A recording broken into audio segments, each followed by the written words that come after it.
cancel culture. We'll have more coming right up. Coming up on tonight's Faith versus Culture, former Mumford & Sons member Winston Marshall speaks out on cancel culture. We'll have more coming right up.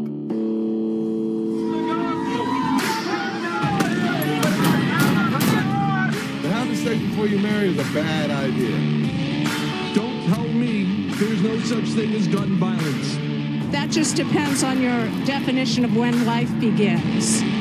There are problems of sin and habit that cannot be solved outside the person of our Lord Jesus Christ.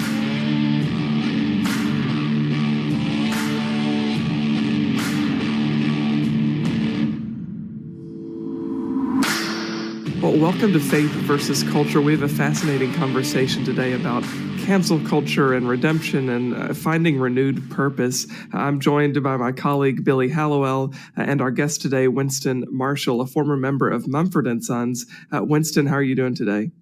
Trey, I'm very well, thank you. And thank you both, you and Billy, for having me on your show. Well, thanks of course. Thank you so much for being here.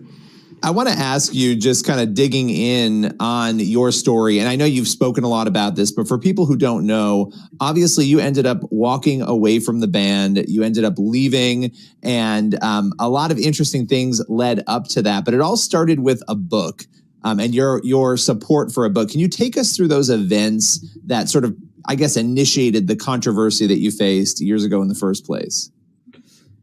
Yeah, sure. So this was in the pandemic, and life really came to a standstill. Initially, there was some peace to it. I was reading all the books that I hadn't had time to read, from Tolstoy's War and Peace to Mao's Little Red Book and everything in between, from things that I hadn't got to read and then things that were interesting me at the time. But one of the books I posted about was by American conservative journalist Andy Ngo, documenting far-left extremism in the United States, documenting the BLM riots of 2020, and mainly focusing on Portland and Seattle, the burning of the federal building there. When it came to the riots, it was, the 19 deaths in the first 14 days of the riots, that kind of stuff. Now, this tweet, I only had about 3,000 followers, but in my country, and I think in this country, it went up all the trending lists on Twitter. I'd never experienced that before. I'd never even really fathomed what that's like. And it was just like an onslaught, not just to me, but the people around me, people I was working with. And, a real abuse. So they were changing my Wikipedia from Winston Marshall as a banjo player to Winston Marshall as a fascist. And It was just like totally insane. And anyway, I'd been open to, perhaps I didn't know everything about the subject. And anyway, my bandmates were very distraught and upset. And so I wanted to kill the story, and I wanted to make it right. I wanted to protect them. And under considerable duress, I issued an apology. And in the period that came after that, I really got to grips with the topic itself. And I came to the conclusion I'd been wrong to apologize. Actually, those things were bad. Those aforementioned riots were bad. The behavior of far-left extremists in the States were not good things. And I felt like I was, in some way, part of the lie that either that they were good things or that they didn't exist. And that apology really sort of hung around my neck like a sort of tablet of shame. And I came to the conclusion, there's a bunch of other things were happening simultaneously, including the author of the book was attacked again by Antifa thugs in Portland, and the video of that went out online, horrific footage, and him escaping into a hotel somehow. And I just felt like I couldn't deal with it anymore. And at the same time, to have my opinion would be bring shame, big problems rather onto the band. So I was in this situation where really the only thing I could do to protect both my conscience and my integrity was to issue a retraction of the apology, but have to leave the band. But this isn't.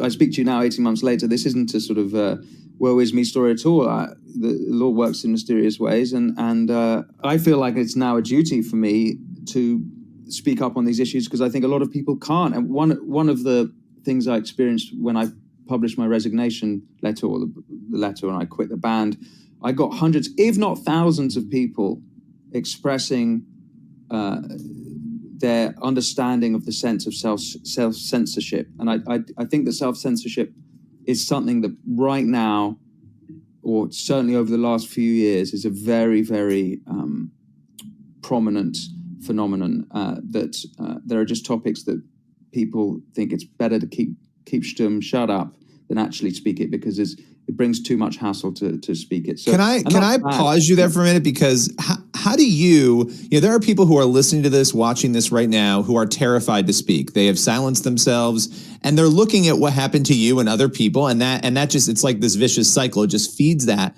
What do you say to those people who are petrified to speak and they're silencing themselves? Well, firstly, I'd offer. It's a good question. I would. One thing that bothered me was that when I initially apologized, I got a lot of attacks. People saying like, "Don't never apologize." You're a coward. Now, the anti-woke crowd came after me. Go, now I hope you get cancelled. The anti-woke crowd are just as bad as the woke crowd, by the way, or at least the extremities of them are. And what I'd say is that there's a lot of pressure. You've got families to support. You've got your careers you've worked up for a long time. You've got mortgages. Life is hard, and there are other things in life that are worth protecting. So I understand if you feel like you can't speak, and that's a difficult decision to make. The one thing that I'm now enjoying is building a life so that actually I can speak, and that I'm trying to build a life in a way that I'm sort of, quote, uncancelable, to use the jargon of the age. And so I can say what I think, and that's not for everyone, it's not for everyone. It's not everyone's duty to sort of get embroiled in arguments and fights, and that it's neither does that suit everyone's disposition or character. Actually, I'll tell you something that I found really enlightening. I was speaking to Ignat Solzhenitsyn, who's Alexander Solzhenitsyn's son, and as well as being a highly accomplished classical musician in his own right, he's also probably the leading expert on his father's literature and his father's work. And we were discussing Live Not by Lies, which was the essay that Solzhenitsyn Sr. published as he was exiled from Moscow in 1974. And in that essay, he said, and that essay really struck me, like that before I quit the band, that I'd read that like 5 or 6 times, like it was really affecting my conscience. That was the thing that was really, one of the other factors is really sort of hitting my soul, pounding it. But what Ignat Solzhenitsyn Jr. Told me is, he said, it's not about making a great stand. The interpretation of that essay is, what Alexander is saying is, just don't participate in the lie. So you don't have to stand up and make a stance and sacrifice necessarily. But when there are things that are not true, don't participate. That it's as simple as that. I think actually as a bare minimum, that's a pretty good standard. That means that you don't have to say, quit your job or whatever. But if you're made to go along with things that you don't agree with, just quietly say no. And some people will be forced into that sort of position. I actually feel like I was forced into that position. I'm not sure I would have willingly chosen it. But so fate might take you on a certain journey there. But I think the bare minimum is not to participate in the lie. I think that's a pretty good standard. Yeah, no, I think that is the case, and we're going to talk about that and so much more on the other side of the break. So we'll be right back with more with Winston on faith versus culture.